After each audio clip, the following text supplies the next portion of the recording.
Bonjour, je vais vous parler du tarot, mais le tarot de Thoth. Le Thoth était un initiateur égyptien, c'était l'ami fidèle d'Osiris, d'Isis, et il avait défini les 22 émotions qui gèrent l'être humain. Il nous avait montré à travers 22 dessins à l'époque, parce qu'il avait fait des livres aussi, mais ils ont disparu, ça fait un peu loin dans le temps. Mais il avait gravé le symbolisme de ces émotions sur des lames d'épée. C'est pour ça que dans le tarot, on va parler de lames et non pas de cartes. Les cartes, on les laisse pour les oracles. Certains se servent du tarot comme outil divinatoire, mais ce n'est pas son rôle premier. Le rôle premier du tarot est de nous aider à gérer les 22 émotions qui nous concernent tout au long de nos vies. Voilà. Et dans toutes ces émotions, dans tout son travail, Thoth nous avait montré beaucoup de choses. Le symbolisme de chacune des cartes, des lames, pardon, nous ramenait à nous-mêmes. La première, le battleur, qui est aussi le magicien, il est un personnage qui est assis, un petit peu, les jambes un petit peu écartées, bien ancré à la terre.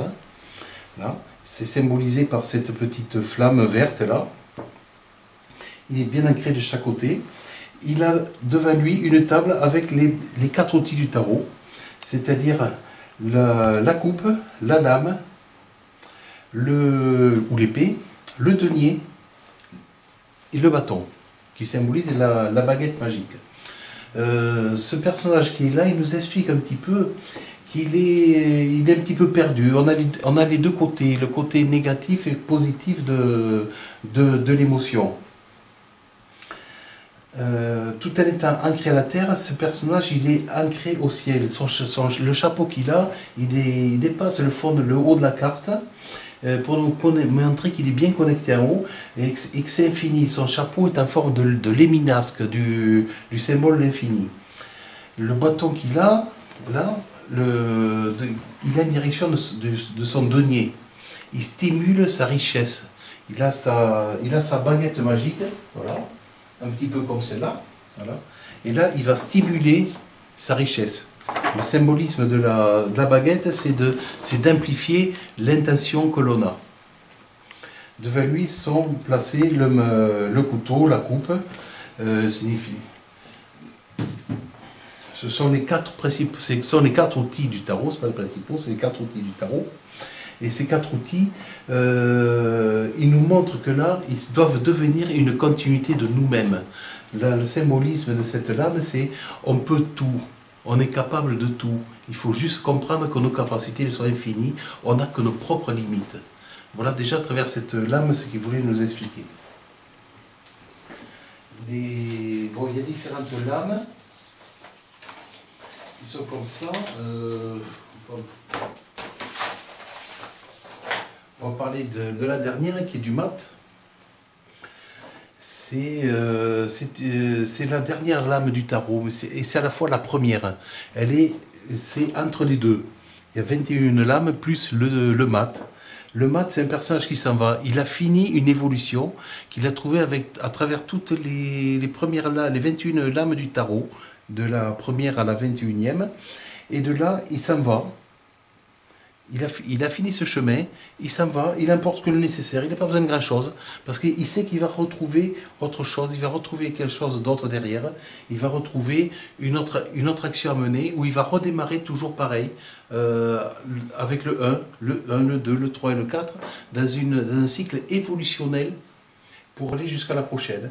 C'est un petit peu comme les gammes, le clavier d'un piano, on a fini une gamme, et on en reprend encore une autre. Ce sont les mêmes notes, mais avec une octave au-dessus, une vibration un petit peu supérieure. Voilà, c'est ce que ça nous montre. Et à travers toutes ces lames, on va trouver, on va prendre une au hasard, n'importe laquelle, là. Tiens, celle-là, j'aime bien, c'est le pendu.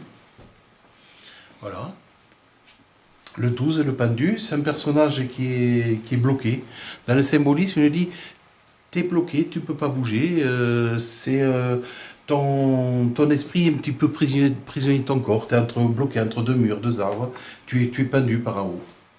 Et pour comprendre le symbolisme, on tourne la carte. On va tourner la lame, Et là, on voit que ce personnage, finalement, il est pas mal, il sourit. Il est pas mal positionné. Il a ses mains dans ses poches parce que ben, il est riche, il ne veut pas qu'une fois à l'envers, l'argent il tombe. Parce que le jaune signifie l'or, la richesse dans le tarot. Et la corde qui le maintient, elle est blanche. Donc c'est sa propre divinité qui le tient là. C'est peut-être bloqué, mais aie confiance, tout va s'arranger. C'est la lame de la confiance. Le bon côté, c'est t'inquiète pas, tout va s'arranger. Aie confiance. Mais tant que tu as l'envers, profite-en pour regarder l'envers des choses. On ne perd jamais son temps avec le tarot. On va prendre encore une autre. Hop.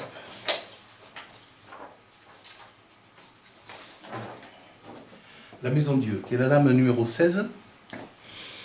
C'est le symbolisme d'une ou deux personnes qui sont enfermées dans leur tour d'ivoire. C'est-à-dire, je m'enferme à ma tour, je fais mon petit monde, tout va bien, je ne veux pas voir ce qu'il y a de l'autre côté, ça ne va pas. Jusqu'au jour où Dieu, mais c'est le Dieu intérieur, en a marre. Il en a marre de cette situation parce que ces personnes qui sont enfermées dans cette tour, ils se sont enfermés dans leur mental. Et l'intuition, un jour, en a assez. Alors, elle va soulever le toit, elle va éclairer l'intérieur de la tour, elle va faire des fenêtres, puisqu'elles sont bleues. Le bleu, c'est le symbolisme de la spiritualité. Et là, elle va faire comprendre à la personne qui est là, regarde dans quelle situation tu t'es mis. Tu n'as pas le droit de t'enfermer comme ça, c'est pas juste. Tu oublies qu'à ton mental. Alors, et là, on fait redescendre les personnages par en haut. Il n'y a pas de porte en bas. Donc les personnages sont obligés de redescendre, les mains en avant. Pour expliquer un petit peu ce qui va se passer là, c'est les mains en avant, c'est-à-dire c'est la matière. Reprends contact avec la matière, avec la réalité, mais reste connecté à ton intuition. C'est ton intuition qui doit te guider, c'est pas le mental. Voilà ce que cette lame va expliquer dans le temps. C'est ce qu'on appelle les noces alchimiques. Marier le mental et l'ego. Que chacun trouve sa place. Voilà.